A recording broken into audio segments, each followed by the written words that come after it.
नमस्कार, माय माउली हिंदी समाचार में आपका स्वागत है और मैं हूं शेख इस्माइल। आदिलाबाद 2 टाउन सीआई करुणाकर राव ने बताया कि नशे की लत में लिप्त और चोरी करने वाले 3 लोगों को गिरफ्तार कर लिया गया। उन्होंने बताया कि इस महीने की 29 तारीख को स्थानीय रिम्स के पास एक मेडिकल शॉप और एक किराना शॉप में चोरी हुई।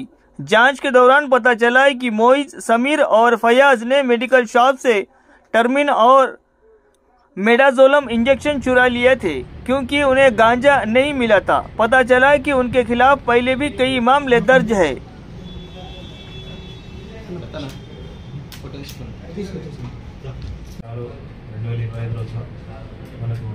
హాస్పిటల్ పక్కన ఒక ఆదిత్య మెడికల్ స్టోర్ అండ్ ఇంకో కిరాణా షాప్లో కూడా నమ్మకమైనట్టుగా మనకి ఇన్ఫర్మేషన్ వస్తే వాళ్ళతోటి న్యూస్ టీమ్ పంపించి అన్ని కూడా ఆధారాలు సేకరణ చేయడం కన్సల్ట్ షాప్ వాళ్ళతో డిసిషన్ తీసుకొని మనకి ఏం చేయడం జరుగుతుంది. దీంట్లో మెడికల్ స్టోర్లో ఈ మత్తు రావడానికి వాడేటువంటి డ్రగ్స్ టెర్మిన్ అనే 3 ఇంజెక్షన్ బాటిల్స్ అండ్ బెడ్జోలం అని చెప్పి ఒక ఇంజెక్షన్ బాటిల్, అలాగే 200 రూపీస్ అండ్ ఒక ఒప్పో సెల్ ఫోన్ కూడా దొంగతనం చేసినట్టుగా మనకు చెప్పడం జరిగింది. అలాగే కిరాణా షాప్లో ఒక 1000 రూపీస్ క్యాష్ కూడా పోయినట్టుగా గుర్తించడం జరిగింది. దీంట్లో భాగంగా మనం కేసు నమోదు చేసుకొని ఇన్వెస్టిగేషన్ చేస్తూ ఉన్నాం. ఈరోజు రైల్వే స్టేషన్ దగ్గర ఉదయం సమయంలో 3 వ్యక్తుల్ని పట్టుకోవడం జరిగింది. పట్టుకొని విచారిస్తే వాళ్ళు ఈ medical shop and kirana shop కూడా రాత్రి ఎర్లీ అవర్స్ మార్నింగ్ ఎర్లీ అవర్స్లో వాళ్ళు షట్టర్ పళ్ళగొట్టి దొంగతనం చేసినట్టు ఒప్పుకోవడం జరిగింది. దాంట్లో వాళ్ళు ఈ మెడికల్ షాప్లో తీసుకున్నటువంటి టర్మిన్ అండ్ మెడ్జోలం ఇంజెక్షన్ ఈ 3 వ్యక్తులు కూడా వాళ్ళు గంజాయి దొరకక గంజాయికి బానిసాయి. సో మత్తు కోసం అని చెప్పేసి ఈ ఇంజెక్షన్ బాటిళ్లను వాళ్ళు బాడీలోకి ఈ సిరంజి ద్వారా ఇంజెక్ట్ చేసుకోవడం జరిగింది. దాంట్లో మనం బాటిల్స్ అన్ని కూడా ఇంటాక్ట్గా సీజ్ చేయడం జరిగింది.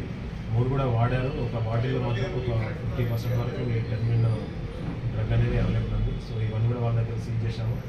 అలాగే వాళ్ళు దొంగతనం చేసినటువంటి మెడికల్ షాప్లో దొంగతనం చేసిన మొబైల్ ఫోన్ కూడా సీజ్ చేయడం జరిగింది వాళ్ళ దగ్గర నుంచి. అలాగే డ్రగ్ బాడీలోకి ఎక్కించుకోవడానికి వాడినటువంటి సిరంజ్ ఇంజెక్షన్ కూడా వాళ్ళ దగ్గర నుంచి సీజ్ చేశాము. So medical shop and kirana స్టోర్లో కూడా వాళ్ళు దొంగతనం చేసినట్టు ఒప్పుకున్నారు. వాళ్ళ పేర్లు A1 Mohammed Moiz, A2 Shaik Sameer and A3 Shaik Abdul Fayaz. ఈ 3 వ్యక్తులు కూడా మనకు దొరకడం జరిగింది. దీంట్లో జస్ట్ ఒక 1 వీక్ బ్యాకే A1 and A2 Moiz and Sameer వీళ్ళు జైలు నుంచి రిలీజ్ కావడం జరిగింది. బయటకు వచ్చిన తర్వాత మళ్ళీ వీళ్ళు ఇదే మా నేర ప్రవృత్తితో దొంగతనం చేస్తున్నారు. దీంట్లో భాగంగా మావలా పిఎస్ పరిధిలో ఒకటి రామ్నగర్లో ఒక ఇంట్లో చోరీ చేసినట్టుగా బంగారు ఆభరణాలు కానీ వెండి కానీ పైసలు కానీ దొంగతనం చేసినట్టుగా ఈ మోయిజ్ అనే వ్యక్తి ఒప్పుకోవడం జరిగింది. దాంతోపాటు ఈ మావలా పిఎస్ లిమిట్స్లో ఈ దుర్గానగర్లో ఉన్నటువంటి ఒక టెంపుల్లో ధోబిఘాట్లో ఉన్నటువంటి ఒక టెంపుల్లో కూడా ఇతను దొంగతనం చేసినట్టుగా మోయిజ్ అనే వ్యక్తి ఒప్పుకోవడం జరిగింది. దాంతో వీళ్ళందరూ కూడా మనం అరెస్ట్ చేసి ఈరోజు రిమాండ్ కలిగిస్తాం. ముఖ్యంగా